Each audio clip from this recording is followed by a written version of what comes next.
Evening everyone, welcome. Hi to everyone that's new. Just to explain, members only will be able to type in the chat. Obviously everyone can watch. If you're watching now, you sort of know that already. And which I try and start off on a particular topic so that people who are watching this later on, when it's not live, are able to sort of follow a particular thread through. And I thought we'd start off, obviously the cost of living crisis, and I've discussed this a little bit, as you'd expect. And I thought I'd start off today with the differences in the way that Boris Johnson and his new Chancellor Nadhim Zahawi are behaving and reacting to the task ahead, as compared with how they behaved, particularly Boris Johnson, while they were actually in charge, and how it's a bit of an odds with the incoming. It doesn't really matter who that Prime Minister is, but we know it's sort of Liz Truss, because I've clipped some newspaper headlines here. These are from today, various newspapers, left and right. I mean, the one on the top left is The Guardian. So obviously their focus, as you'd expect, is people are actually going to die this winter. People die every winter from the cold, specifically from the cold, elderly people in particular.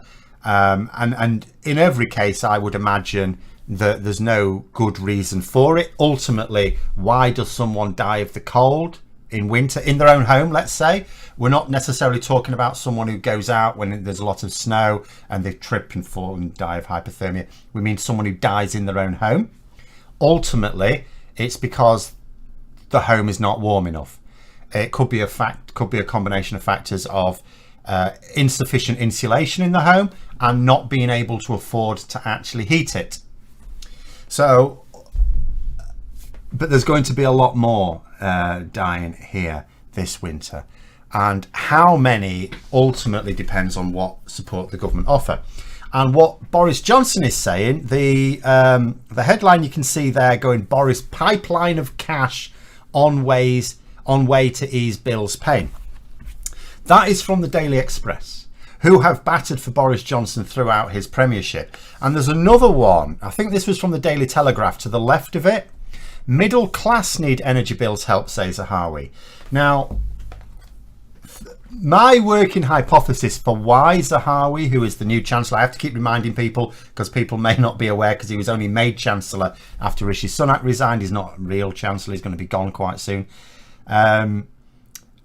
So why Boris Johnson and Nadhim Zahawi, who are the outgoing senior members of the government, are claiming that there's lots of cash available to help people through this energy crisis, right?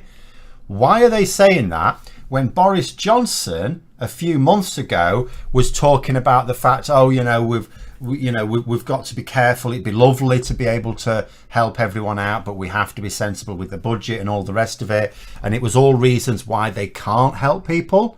All of a sudden now, oh yeah, there's loads of cash, absolutely piles of it. And ultimately this is to trip her up, isn't it? And it's interesting that Nadhim Zahawi is getting on the act. Obviously he does not expect a senior role in Liz Truss's government. I'm guessing he will get or be offered a cabinet role, but he's certainly not going to be made the new Chancellor. Whereas Kwasi Kwarteng, who some people think will be made the new Chancellor, he's also of the view, he's calming things down and sort of saying, we don't want to do too much. But Liz Truss has now had to say she's going to do something, hence the headline up there about her U-turn. She was saying, I don't believe in handouts, we should do this through tax cuts. Now she's saying there's going to have to be handouts, but she's also saying to the most vulnerable. Now, like I've already mentioned in a previous video, who are the most vulnerable? Who are the most vulnerable? What does that mean? Because going back to this headline over here, oh heck, I grabbed the wrong thing. Over here, Nadhim Zahawi's statement that the middle class will need help. So what he's saying is even people on like 45 grand a year are going to need help with the bills. Now, should we have a little look at something? So I've got, okay, go away. So if you're on £45,000 a year, I've got Ask Mr. Taxman. Listen to Taxman, sorry, up and ready. So if you're on £45,000 a year in this country, your take-home pay at the moment appears to be £2,800. roughly £2,800. So average energy bills next spring are expected to be £500 a month. Can't do that because you think about everything else that goes onto it. When I was on about £40,000 a year as a teacher, a bit under, I was paying £100 a month for my energy.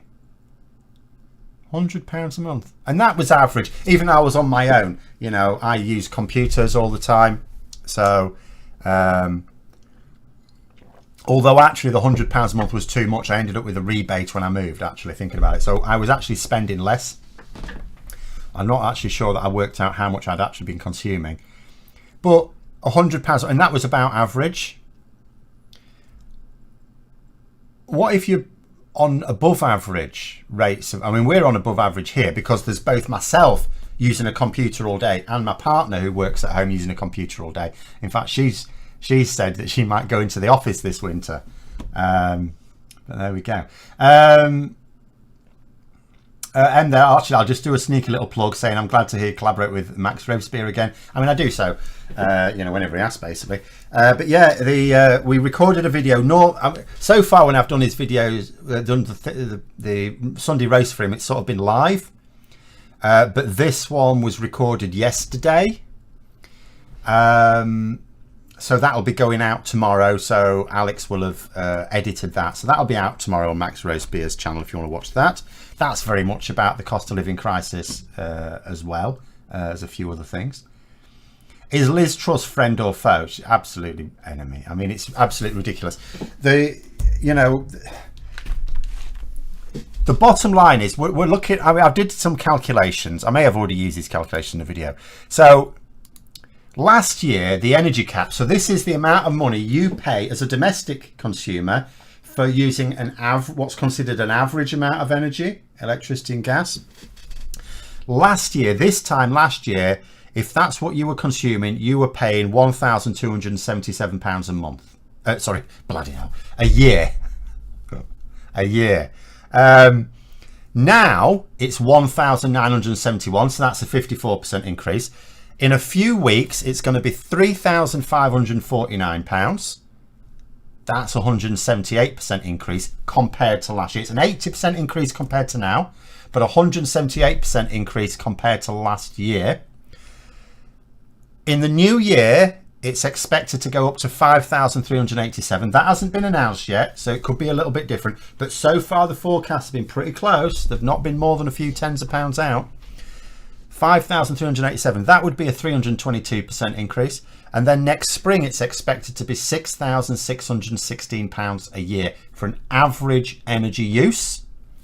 That's 418%. People can't afford that. That's average. People cannot afford that. People are going to have to. There's already stories of people. We already knew from months ago people having to get food from food banks, asking for food that doesn't need cooking because they already couldn't afford the cost of energy to cook food. What are those people doing? So when Liz Truss says that she's going to help the most vulnerable, does she just mean what we would normally think of as the most vulnerable, like the already ridiculously high number of people that are officially classed as being in poverty, 8 million? Or do we mean the people who actually still can't afford it? Because if you're on £45,000 a year, living in the south of England, like up here in the North Midlands, I'm going to say, if you're on £45,000 a year, you are going to have to cut back with these energy costs, but you will manage. You will actually manage. I always have to be very, very careful whenever I'm thinking about who can manage it on what, because I've always lived around here, the North Midlands, and the cost of living up here is much less than in the south of England where most people live. But Zahawi and Johnson are Johnson saying there's piles of cash, the implication being you can help everyone. Zahawi's saying the middle classes are going to need help as well, which basically means if Liz Truss doesn't help everyone, because she's at the moment talking about targeted supports, which is fine in theory, but what that means is you miss out your key voters. So then there'll be key Tory voters who, most of whom will not be classed as particularly vulnerable. They can afford it, most of them, if they cut back. They'll be thinking, why should we have to cut back? Johnson said there's loads of cash. And he'll keep saying it. He'll keep saying, absolutely, I've got the economy in really good shape and we've absolutely got the tools necessary. Making Liz Truss look really bad if she doesn't provide it. Doesn't affordability depend on household income rather than if one person in the house earns more than 45,000? So, well, that is true. So if you're, I was basing it on one person. If your overall household income's 45,000, your take home would be more because the first £12,000 you earn is without tax. So if I was to, let's say it was evenly split. Let's say it was two people, both on 22,500. So your take home then together would be about 3,100 a month. Yeah, a bit more then. So it does, you're quite right, Walt, it does sort of depend on how many people are contributing to that, because the first £12,000 you earn is tax free, or income tax free anyway. You still pay VAT on what you buy. Can I foresee shops and retail outlets closing down as occurred during the pandemic? Well, the thing is, the impact on businesses I keep trying to bring it back in, but ultimately I don't really know what's going to happen. There are some businesses that are very, very profitable and they will absorb the energy costs. There are some businesses that will seek to cut costs anyway by maybe dimming the lights or something like that, whatever they can to try and save energy. But there will be some businesses that, they can't afford it. I mean, I say my partner, I don't know whether she's joking or what, but she's saying maybe she should go into the office full time this winter to reduce our electricity costs here. And you think to yourself, okay, so let's say you're a smallish business and you have a couple of employees who work on a computer all the time, and you're fine with them working at home because, do you know what, they're just working on a computer. You can easily monitor their productivity because are they doing the tasks you're asking them to do? Yes, you're not stood behind them if they're in the office anyway, are you? Making sure they're tapping on the keyboard. You judge their productivity based on what they produce. So at the moment, some of these people may be working at home. That works to the advantage of the business because their energy costs are lower. Whereas this winter, if those people say, I can't afford to work at home, ironically, there's an argument for a business owner to say, I will pay you to work at home because it's costing the domestic consumer less for a kilowatt hour than it is the business, because the business owner doesn't have caps. I had someone again explaining to me that in Spain, business energy rates are capped. Industrial, in fact, there's some, basically you can split it into three types. There's, in terms of energy use, there's domestic, there's business, and there's industrial. And in some countries, all three are capped. I can't remember whether it's Spain that's one of the ones where all three are capped. But in this country, it's only domestic that's capped. It's not business or industrial use. So, and of course, if you tell an energy company that we're capping domestic energy prices lower than you might like, they'll try and make up for it by charging businesses more, won't they? Of course they will.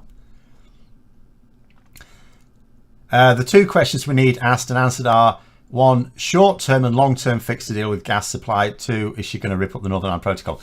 I'm going to discuss the Northern Ireland Protocol again tomorrow because there's been another little update. In fact, there was an update pretty much as soon as I did the last video on it yesterday. In fact, it may have been the day before actually I was reading it, but when I'd done the video, it'd be the day before I did the video, wouldn't it? So in terms of energy thing, short-term fix, because the long-term fix is easier.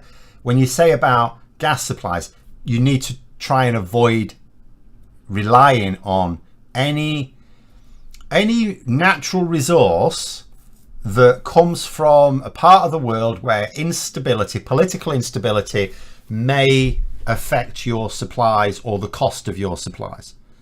So you ideally want to try and do without gas completely. It's all right the government saying, oh, actually, we're fine, we've got North Sea gas. So why are our prices so high then? if you're pointing at Germany, going, Germany, silly beggars with their Nord Stream 2, but we haven't relied on Russian gas and blah, blah, blah, blah, blah.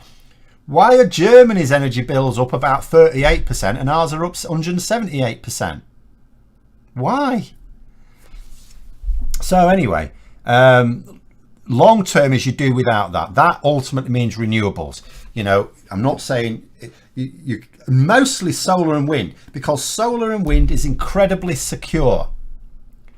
Yes, for the manufacture, you may need materials from some countries where we may have a Barney at some point, but once you've built it and installed it, it's there for 25 years. It's there, and you can stockpile things if you think you might have a Barney with a country in the future. You don't need constant supplies. You know, I mean, you can stockpile gas, but we sold our reserves off a few years ago. I'll just bring in here, talking about the energy car, business use. Someone saying a pub tweeted today its energy quote just over 61,000. Unit price gone from 15 pence in May to 97 pence now. Yeah. Help will have to be provided, otherwise business closed and jobs go. Yeah, there are some, and in hospitality particularly, hospitality jobs are actually, I have just had a little thought about a pub. Hospitality have fairly tight profit margins, you know. I know people, because like people will say things like, and I get comments on the video as well, we're saying when they can't attract staff, is we'll just offer more money. And yeah, hospitality staff, generally speaking, are paid very poorly. But that's because hospitality as well it doesn't earn large profits. And also, but yeah, on the pub thing, I did just have a funny little thought. See, I remember when you go into a pub these days, because they're very different to the pubs that were around when I was growing up. These days, they're all sort of family friendly, which means they're very well lit. I know the lighting is not necessarily the entirety of their electricity cost, but when I was growing up, pubs were quite dingy. People didn't want them to be well lit. They wanted somewhere dingy to go and be depressed. Or maybe that was just me growing up in a mining village in the 80s. But pubs were not well lit, right? There was the odd light. Most of the light came from the snooker table, right? So maybe pubs need to do that again. Go back to the old, as the government's taken us back to the 70s anyway. Go back to the 70s, dingy pubs. Save on your electricity costs. But anyway, short term, ultimately it comes down to this. We obviously can't have a load of renewables spring up overnight. We shouldn't have stopped doing it in the first place. We shouldn't have stopped insulating homes in the first place. Angela Rayner tweeted a chart showing insulations, you know, as a result of Labour policies, and then a few years into the Tory government, bang, down to next to nothing. You know, they just removed the funding for it. So the short term ultimately has to be, you accept that energy costs a lot more now, and it has to be paid for. And it's really this simple. It has to be paid for. Who pays for it? Is it the oil and gas companies who are raking in record profits? Or is it the British taxpayer? It's that simple. It's that is the choice. Someone has to pay for it, because we cannot wean ourselves off the sources of energy that we're using right now. That would take some years. It would take a good 10 years. So what we have to do is decide who pays for it. And I think that the Conservatives are going to think that we should pay for it. They'll maybe freeze it now and whack it onto the borrowing. So we will be paying for profit. And I want to think about the figures here. Labour's plans, the figure often quoted for Labour's energy freeze plans is 26 billion. The energy company's plan, which is basically give us the money, is 60 billion. And then you think to yourself, so hang on a minute. So why is one plan, both plans include freezing the cost of energy. Actually, Labour's plan also includes insulating more homes.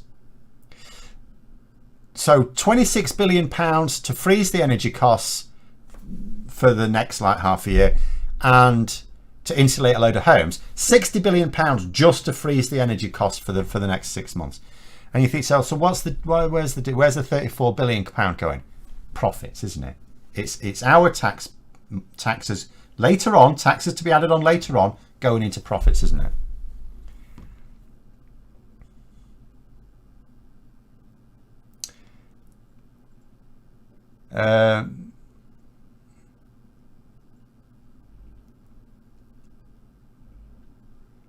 How much taxpayers' money Boris has spent in his resignation on travel, wages and expenses? Well, exactly. I mean, this is the thing. It was again, there was another news. Oh, where was it now? Hold on. I can't remember where it was now. It wasn't in today's newspaper, but Boris Johnson saying, you know, it was related to his trip to Ukraine, saying, you know, we're suffering with the higher cost of energy, but Ukraine's paying in lives. And I thought, well, yeah, fair enough. But what he was saying is that we need to get through this in order to help Ukraine. It's like, where's the we?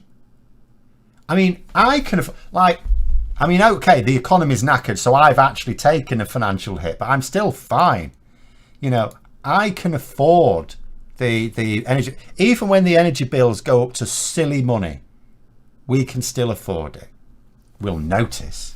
Bloody hell, we'll notice. But we can afford it. We're not going to have to sit in the dark or eat cold, mushy peas. But the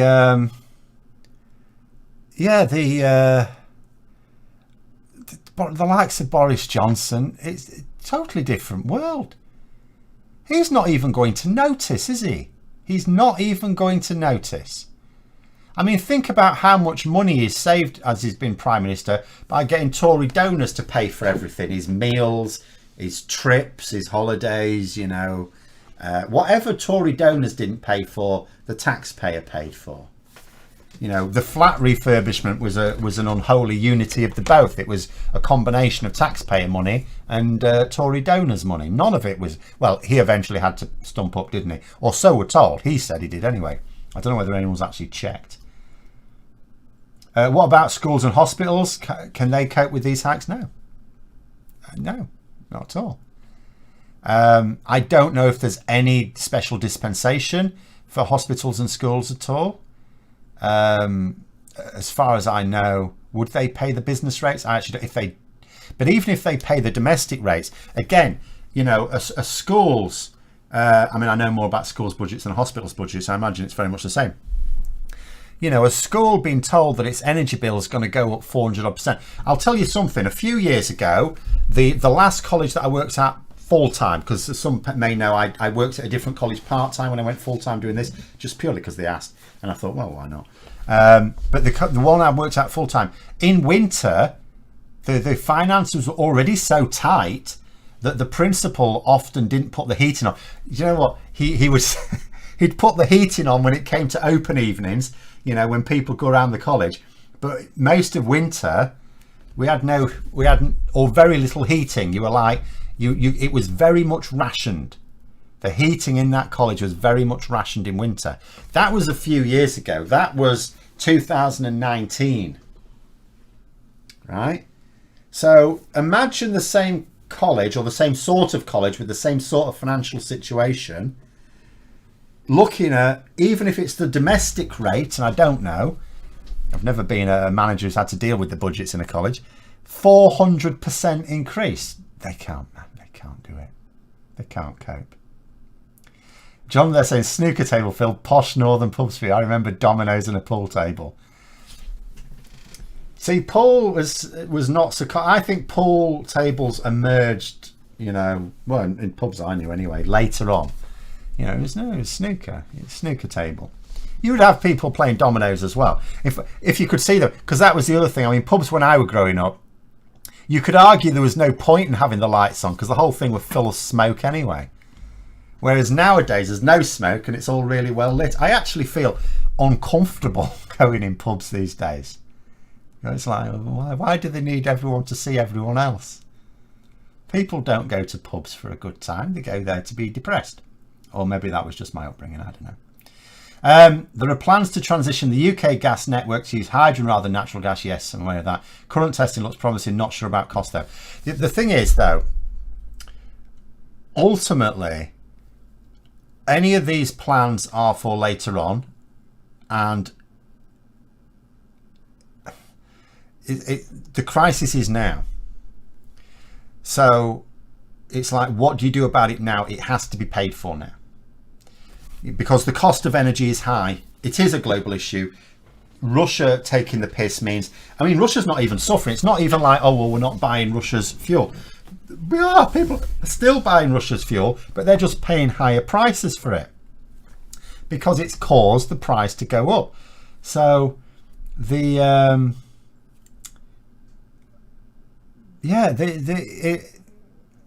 it is higher. The government can't just say, like if the government just said to the energy companies, you're not putting your prices up and that were it, they would go bust because the cost of energy, it's costing them more. It's the oil companies. There is actually one thing that is taking the piss though, and that is, so people point out, some energy companies boast about the fact that all of their energy comes from renewable sources, and you think to yourself, well, hang on a minute. Why am I paying higher prices than if all my energy comes from wind and solar and hydroelectric and so on? And the reason is that all energy prices are linked to the cost of producing energy using gas. About half, is it about half? Hold on. I think it's about, is it about half of UK electricity produced by gas? Okay. Oh no, it's not. 56. Oh no, hold on. I'm getting that wrong. That's renewable. Sorry. No, it's not. It's way less than that. It's 11%. That's even worse. I don't know where I got 50% from. Even worse. It's saying 11% here. This is actually on the government website as well. Gas account. Hang on a minute. Oh no, I'm looking at something else. Because that sounds too low to me. Anyway. The vast majority of our gas is one source of electricity production in the UK. I've got an inkling round about half, but I can't find an up-to-date figure. I should have looked it up in advance. But when they're working out the energy prices, it's based on the idea that all of it's produced from gas. It's based on the gas price, which is mad. Because if your energy company doesn't get its energy from power stations that use gas, why are they being charged more? And why are we being charged more? So there's something that should be done about that, because it's false. A lot of the increase is false. That's why. Because you think to yourself, so if the cost is going up, how is it that these corporations are making record profits? If the price is going up just because of global issues, why are they still making more profits than beforehand? And it's because a lot of the price increase is fake.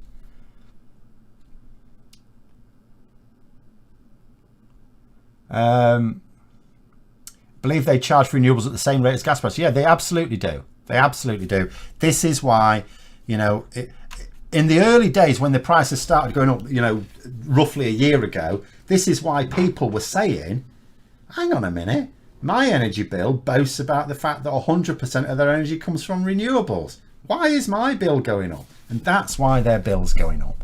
The whole thing is a fiddle. Your pubs had cages and cameras. Right.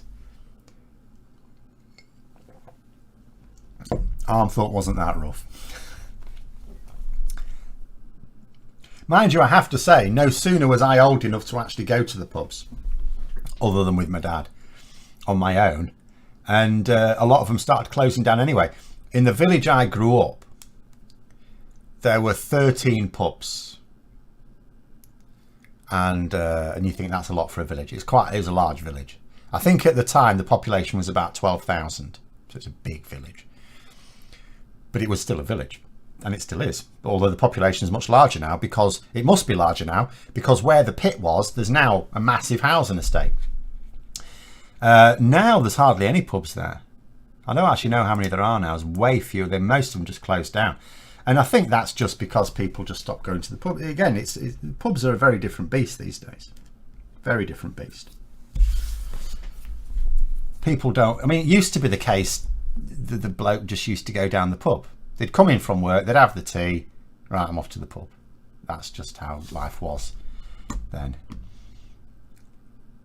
Which is not necessarily a good thing, but that is just how it was.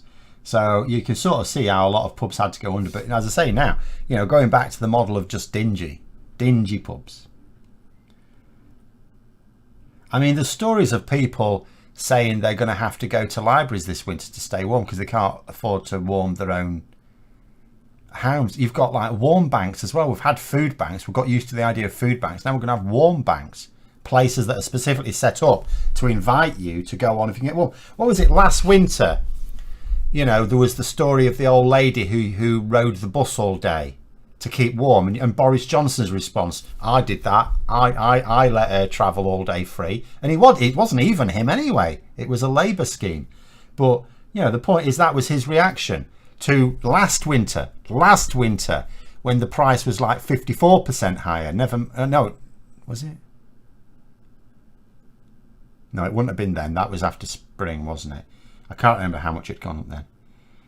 Oh, Pegasus found it for me, thank you. Gas currently about 56% of UK generation. So it is about half, okay. But it is by no means all, is the point. So that means 44% of the electricity we're generating, the energy companies and we, the consumers, are being charged for it on the basis that it's costing as much as gas generation.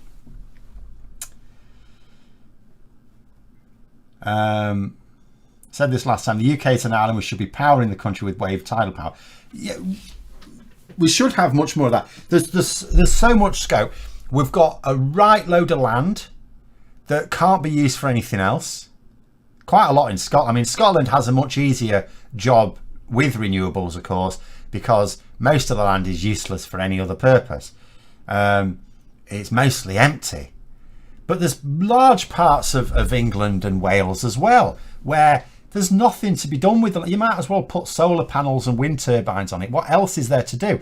But the Tories came in and they went off the idea of onshore wind. They're fine with offshore, and that's fine. Yeah, that's great. We have a lot of offshore wind. They were fine with that. But onshore, they've got a real bee in their bonnet about it. I suspect it's because of Tory heartlands and NIMBYists and like, ooh, you don't like the look of them. It's like, what do you mean you don't like the look of them? Do you like the look of pylons? No, you don't, but you don't complain about those because then your electricity would get shut off, wouldn't it? These pointless little people with their stupid objections to things. I feel quite uncharitable towards the human race at the moment, I have to say. Oh my goodness. See, this is what brings it home to me. John's saying £4.60 a pound down here. I don't know where here is. Here's right. I even before the pandemic, I didn't really go to pubs very often. I haven't really been a regular pub goer since I was in my mid-20s, in all honesty. So when people say things like that, it's the same with chocolate bars. I don't like get chocolate bars from shops usually. I'm more of a crisp person. I like savoury stuff. So every time I see the price of like a chocolate bar, like a Topic or a Mars bar or something, I think to myself, I remember when it was 20p. Because it's when I was young that I used to and when I mean young, like kid, the last time I used to buy them habitually. But when I used to go to the pub, it was, I remember at university it was £1 a pint, but that was crap, you know, but you were typically paying a couple of quid for a pint. So that's what I think of. And I know it's not, and I know it can't be true these days, 20 years later, but that's what I think of. So it does sometimes take me aback when people tell me what something costs these days that I haven't really habitually bought for a long time. In winter, you keep your curtains shut all day, price of light less than heat loss. Well, see, when I lived on my own, I typically kept and I had thick curtains shut all the time, because then in summer it was cool and in winter it was warm, and I just habitually did that. I don't want to look out anyway. What's to look out at? Someone else's house or the window cleaner? No. Will warm banks have to pay the domestic or business rate for fuel? Again, this is it. Well, there's certain things I don't actually know. You know, hospitals, schools, charities, do they pay domestic rates? I would hope so, but do they? I don't know. Maybe they pay business rates and just get to claim the VAT off it, the 5% VAT off it. Maybe that's all there is to it. I don't know. I'm going to have to find out, aren't I? Lots of solar farms in Netherlands, even in densely populated areas. I mean, there's so much scope for it in this country. So much scope. There's so much land that's just, you can't grow anything on it. So you might as well put them there. And it's not like you're going to blanket the area so no life will exist there anyway. You know, like even large solar farms, there's gaps in there for some like grass to grow. But yeah. So you quite like pylons and wind turbines. I don't mind wind turbines at all. I don't find them off-putting. But it really wouldn't matter if I did. You know, practicality has to trump aesthetics every single time. You know, everyone... And aesthetics is subjective anyway. But the practicality of the situation is that we need cheaper sources of energy. At the moment, you know, as I say, we can't bring them in overnight. I don't even see the political will to accept that we need them now. Like, you would think a crisis like this should get people thinking there's a problem with the way we generate electricity. People, even given that the media are not suggesting this to people, even people who are not that critically thinking should think to themselves, it doesn't cost us any more. Yeah, it's all right you going on about Ukraine. How does that make it cost more to produce electricity from wind or solar or tidal? It doesn't. People should be aware of that, and they should be asking their MPs, so why are we so reliant on energy sources that when there's a whole range of available sources, why are we so reliant on ones where the price can go up 400 odd %? Anyway, rant over. Let's try and find some little comments here or questions.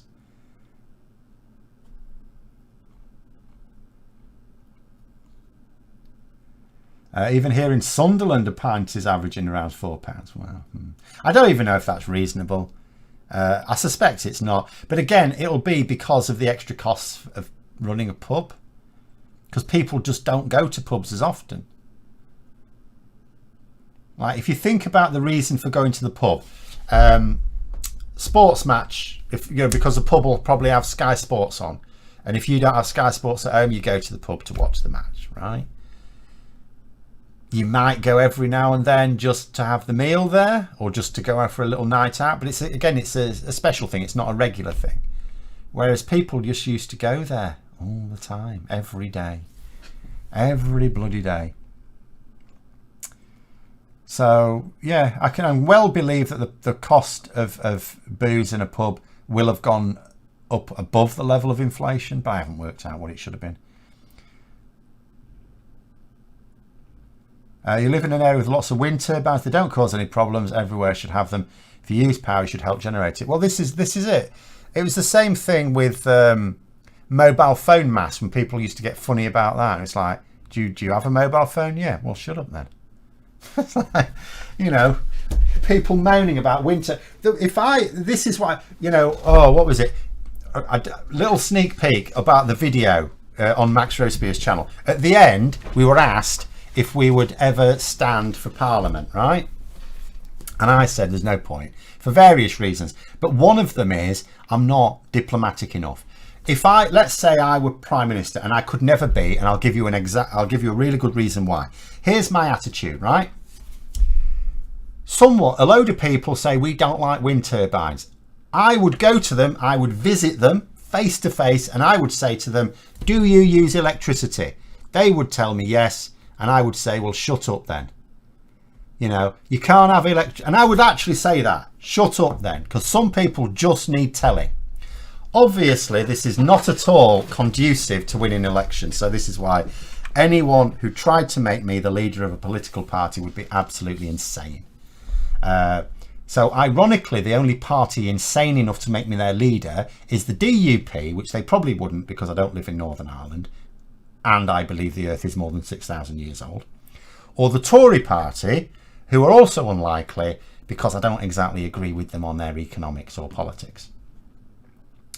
But, you know, that is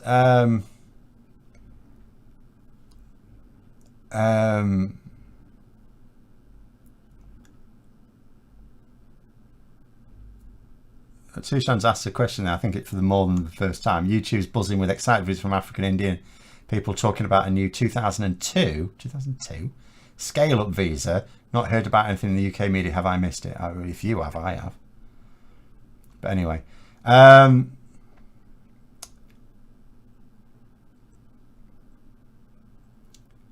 anyway, either way, I'm not suggesting that a pub is a place to go this winter to keep warm, because you'd have to buy some pints.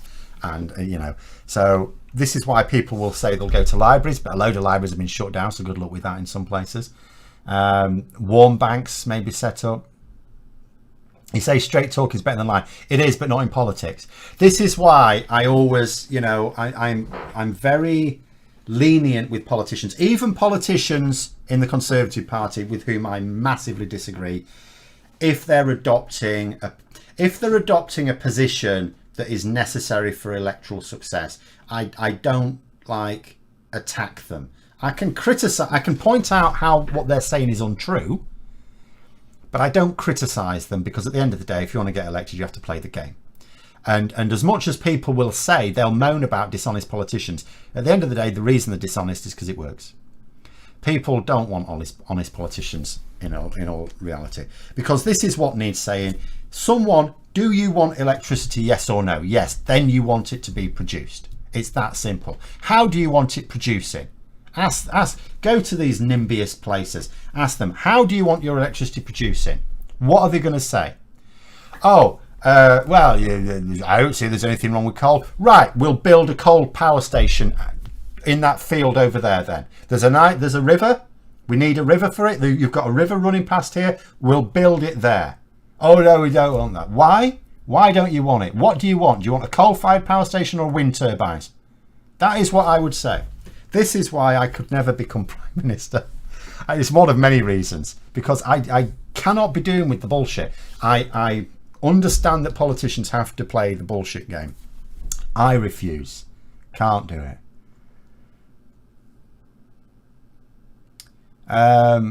Maybe a coalition with Count Binface. Yeah, the problem there is he has an unhealthy fixation with CFAX. And, you know, he gets very upset when you try and point out to him that the internet's a thing these days. I would destroy Rishi in a debate. It would be my best day ever. Well, it depends, doesn't it? Because it depends what people want to believe. You know, the Emily Maitlis speech, for example, which a lot of people I'm sure will have seen or at least read a bit about. And it was, in many ways, a pointless speech. She was pointing out the problems with the BBC in terms of the control the Conservative Party sort of have over it at the moment. And it was an utterly pointless thing to say, because if you believe it, then it's like you will now say, oh, Emily Maitlis has confirmed this.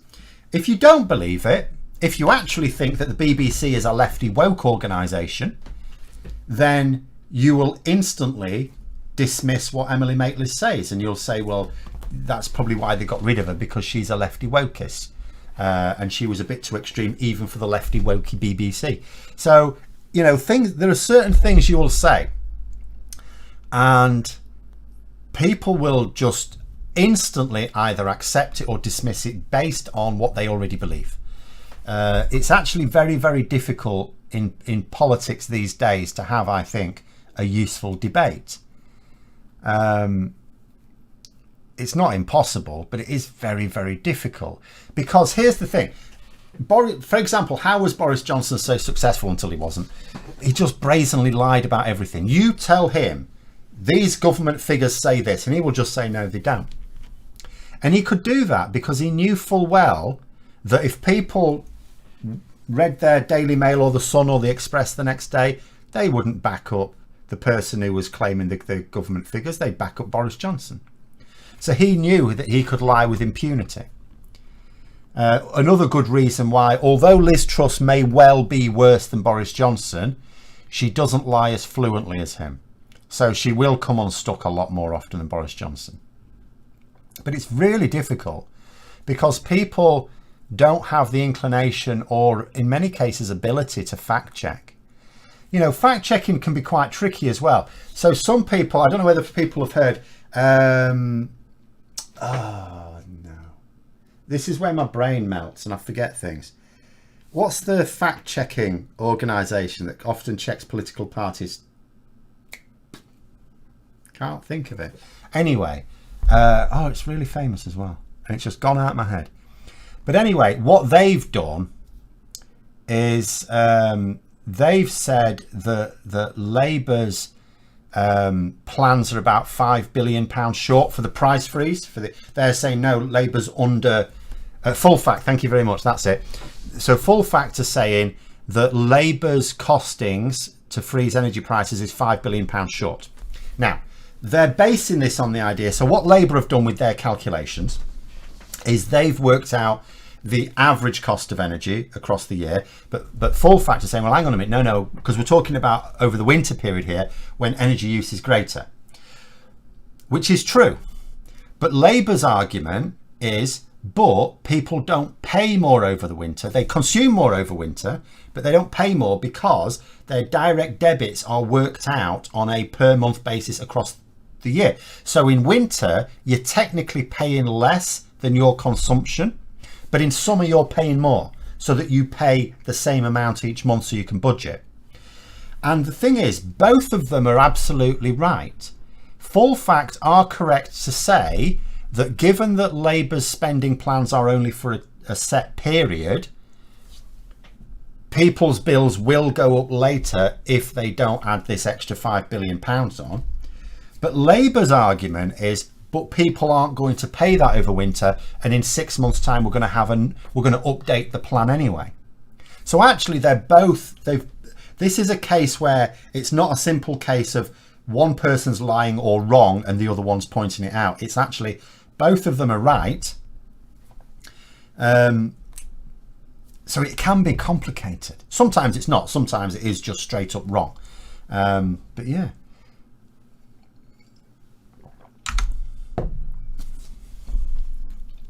Also, in the amount of time it takes to disprove a lie, has already moved on with 5 more lies down the road. Well, but that is the other thing, yeah.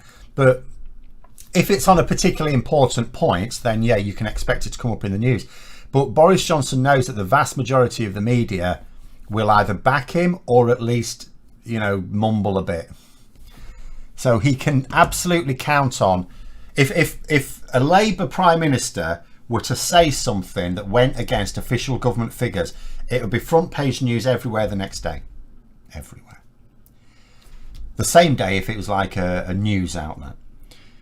Boris Johnson could do it and nothing would happen. It was Full Fact I was thinking of, thank you, yeah. If you could harness the power of politicians talking out their asses, you could power the world. Well, indeed. Well, this is what I keep saying. I don't understand why a Tory party that's so full of hot air is so much against renewable energy. You could use them to power a geothermal plant, quite frankly. Just stick a big old water tank at the top of the House of Commons. Use the steam to drive a turbine. Who decides the price of energy? Is it the companies? No. So it's Ofgem. So we have a regulator. Now, it is independent, but the problem is it works on guidance set for it by the government. And I will be fair, Ofgem do get a lot of stick because they're saying, well, they seem to be backing the energy companies here. They do get a lot of stick. At the end of the day, Ofgem are in a completely impossible situation, right? Because the problem, yes, energy companies are making profits. They're private organisations and they're making a lot of profit. But if Ofgem were to just say, look, if they were to say people can't afford anymore, we're keeping the price at like 1900 a year for the average consumption, the energy companies would just go bust. They would just go bust. That's it. Because the energy companies themselves are having to pay more for their energy. Because energy companies are really like brokers. And even the ones who actually have power stations, which is not very many of them, but the ones who do, are still having to pay higher gas and oil prices. No, I mean, mostly gas you're talking about. You don't really have that much produced by oil. Although we do have some still. Weird. But anyway. But yeah, so the price is sort of set by Ofgem, but it is the guidance for how to set it is set by the government. And as I say, they have to find, the idea is to find a balance between what's best for the consumer and keeping energy companies operating. The problem is it's absolutely an impossible job at the moment. It's a bit like, you know, the Bank of England. I'm not a fan of Andrew Bailey because I think he's been too much, I'm not going to say in the pocket of politicians, but he's been far, if you compare him to Mark Carney, the previous governor, Bailey has been far too happy to cover for the government. I'm not saying he should come out and attack the government. Absolutely not. He should not. But he's been far too happy to word things in a way that allows the government to mislead on economic facts. But at the same time, his job is also impossible at the moment because what does he do? You know, what does he do? I know some economists say, well, raising interest rates isn't really going to help because we have a supply problem, not a demand problem. But, you know, what he should be doing is more quantitative easing. But again, I'm not an economist. Can you really do much of that without the government being on board? It's very difficult.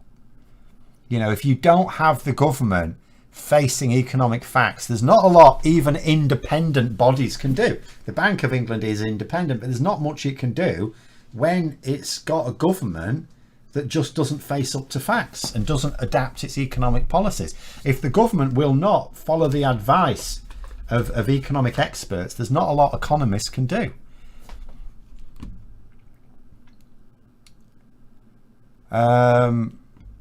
Will Europe have to accept the use of more nuclear power, even as the news from the Ukrainian power plant shows the potential dangers caused by other natural and man-made disasters? I mean, we did talk about this in the video for tomorrow as well. Yes, I'm not a fan, and I'll go through really quickly why not, although we are running out of time a little bit.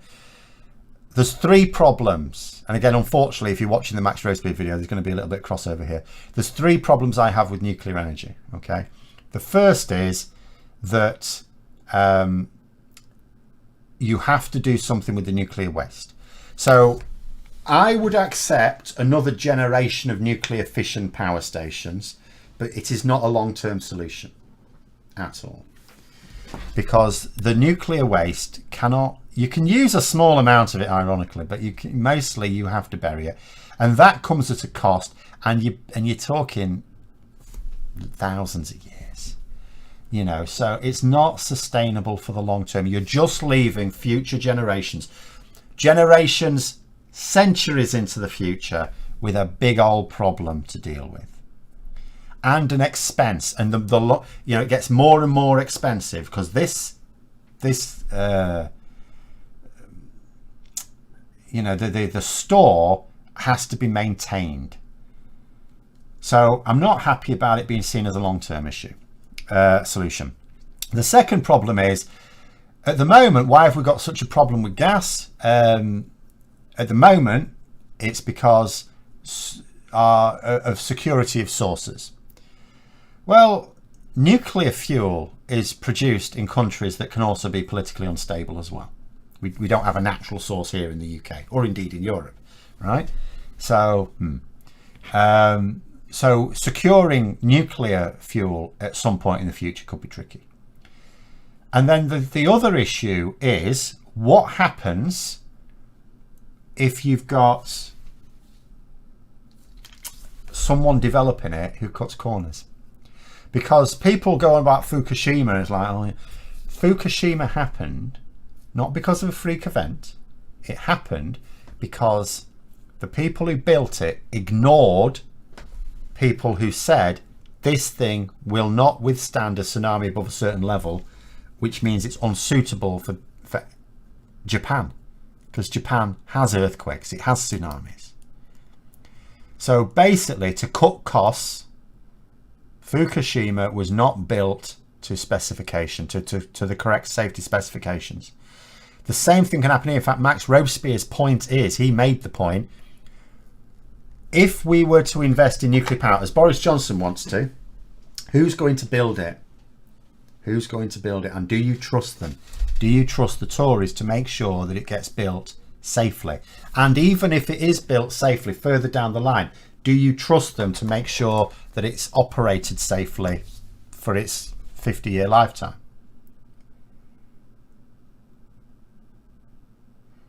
In terms of fusion, I keep saying we should massively invest in fusion. The reason I think we don't is because it's not in the interest of oil and gas companies. They seem to be not too bothered about competing with fission because they sort of know we can't rely on it long term.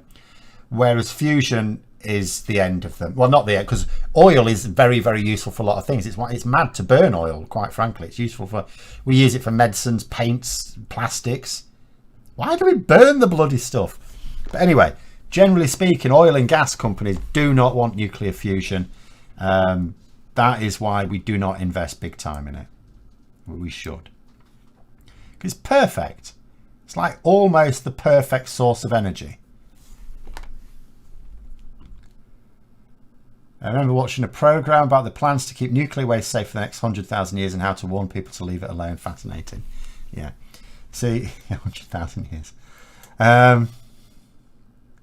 The innate greed of man is still a great problem. And it always will be, because politics ultimately attracts two types of people.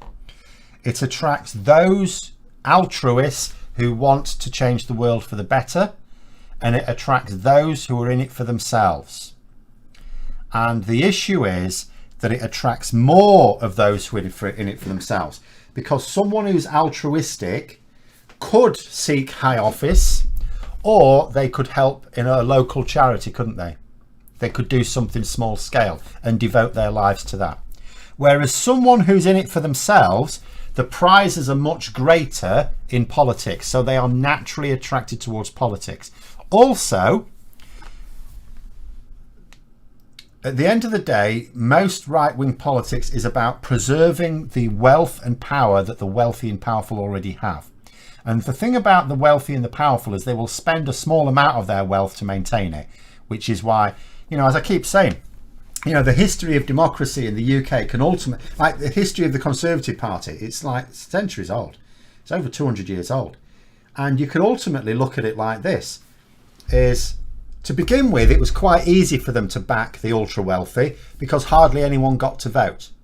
Virtually no one was allowed to vote.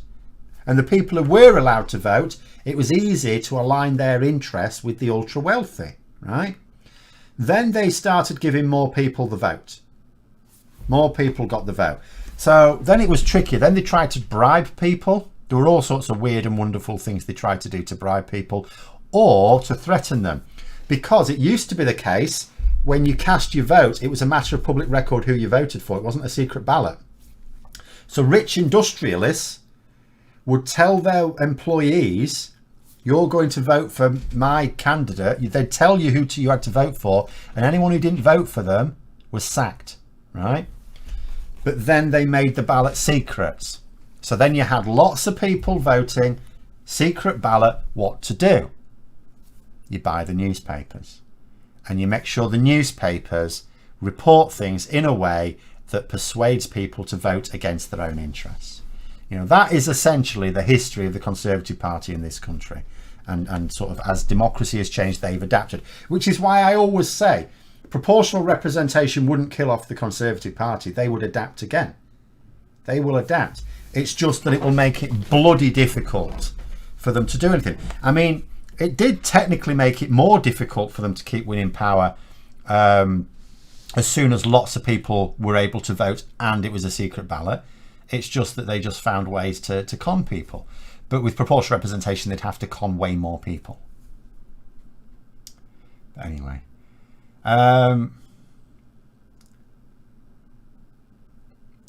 Exactly why we need more research into tidal energy. The source is secure, can't be switched off by unfriendly nations.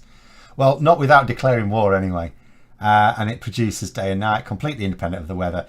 I mean, there are impacts on marine life you'd have to think about, but at the same time, there is absolutely no excuse for not pursuing some more tidal energy at all.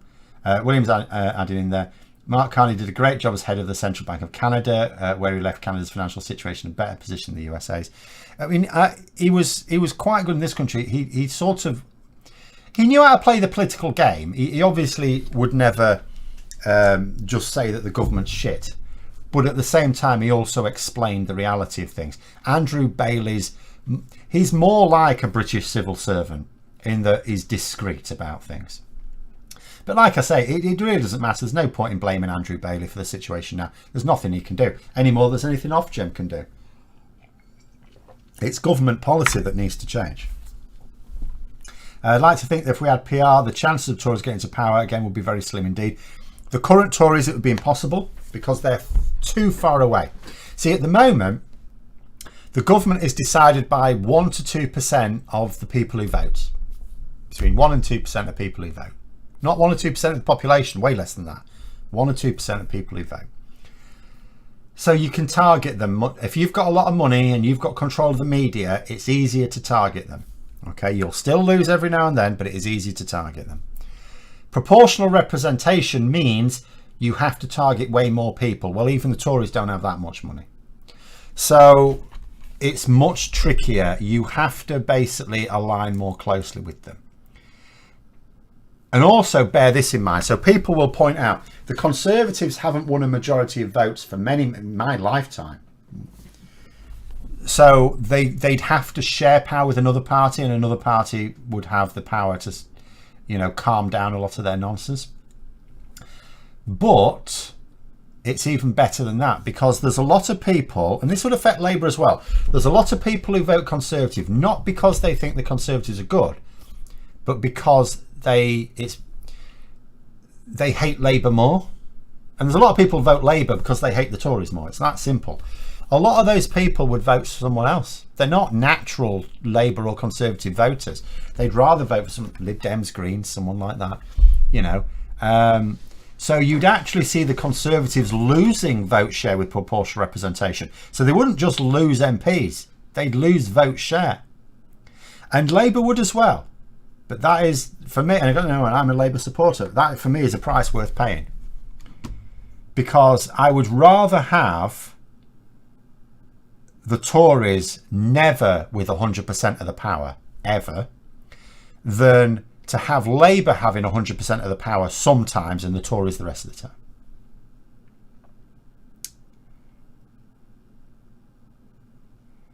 time. Right, we'll have to go for the last few anyway because we've sort of run out of time. You blame Andrew Bailey for shouting off against the EU exercising its sovereignty. Again, like I said, he's far too eager to be the government's like civil servant type thing. But at the same time, the economic situation right now is not down to him. I've been thinking of an exercise by that I can generate my own electricity, but you don't get this figure by exercising. Yes, very good. Nor would you get mine. So with PR, we sort of have the same problem that tribalism makes 1 to 2% decide who'll run the government, but at least it makes the parties flock to the middle, not to the extremes. Well, it sort of depends on the form you go for as well. I think there's enough parties in the UK, because it's by no means a two-party system, but at the same time, there's not lots and lots of parties. Now, that may change over time. I know we've got a situation in Italy at the moment, which has proportional representation, but it's still messed up. And Italy's been messed up for a very long time. So I know it doesn't solve everything, because if anyone ever tried to say proportional representation will solve all these problems, you just go, have you seen Italy recently? As in the last 60 years.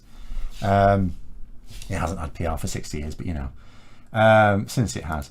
So, but it does get rid of an awful lot of the problems, and it does smooth out the extremes. The current very far right-wing Conservative government could not possibly exist in the political sphere of proportional representation. Not without a population that would sort of went along with it, which at the moment we are not. So they'd have to do an awful lot of social engineering, the Tories, to get us to do that. I would vote the London Zoo Chimpanzee Tea Party if it kept the Tories out.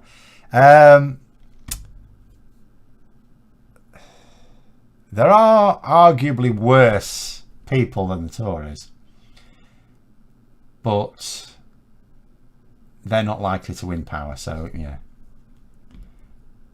Sorry you're late. You're so late, we're about to finish. More work, well, do this as the last point. More work can be done on microgeneration of energy. Yeah, ironic, it's quite funny. For most of the time the Conservatives have been in power, as it transitioned from Labour being in power to the Conservatives, I was actually teaching environmental science at a college, and we talked about large scale and small scale generation of electricity. And every year I had to completely change the way I taught it, because every year another government initiative faced the chop. It was very interesting times. What I was teaching 6 or 7 years after the Tories came to power was very different when Labour was still sort of technically in power. Actually, no, I started teaching it, I think, just after Labour had fallen, but there were still several years of their policies being in place. The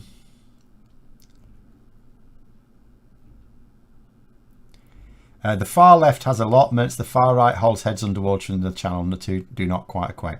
No, they don't. At the same time, if I have to be contrarian about this, I could also say there are some on the far left who want to allow Russia to just steamroll over Ukraine. The difference you could argue here is that the far right wouldn't be holding anyone's heads under the water in the channel if they weren't in power. So there may be some on the far left, if they were in power, they wouldn't be doing that. And they wouldn't directly be causing anyone's unnecessary deaths. But not all of them would wish to save everyone's lives either. Just to be contrarian at the end there. But anyway, we'll have to call it there. Thanks for coming on, everyone. Have a good evening, and we'll be back on again next week.